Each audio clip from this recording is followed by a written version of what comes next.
பெண் அலங்காரமாக அழகாக இருந்தால் அவ மகாலட்சுமி தன்மைதான். தன் உடையிலும், தன்னுடைய நறுமணத்திலும் பெண் தன்னை ரொம்ப அழகுபடுத்திக்கிட்டானால அவ மகாலட்சுமி அம்சத்துக்குரியவள்.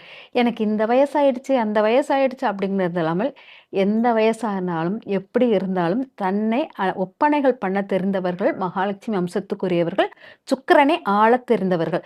சுக்கிரன்ங்கிறது என்னன்னா, மாயசக்தி இந்த உலகம் அப்படிங்கிறது. இந்த மாயசக்தி உலகத்தை யார் ஆட்கொள்வார்கள்? மாயைன்னா நம்ம போடுற அலங்காரங்கள் இருந்து, அது அலங்காரம் ஓவராவும் இருக்கக்கூடாது. ஓவரா இருந்தால் அது சுக்கிரன் அதிகமான அது குடும்பத்துக்கு ஆகாது.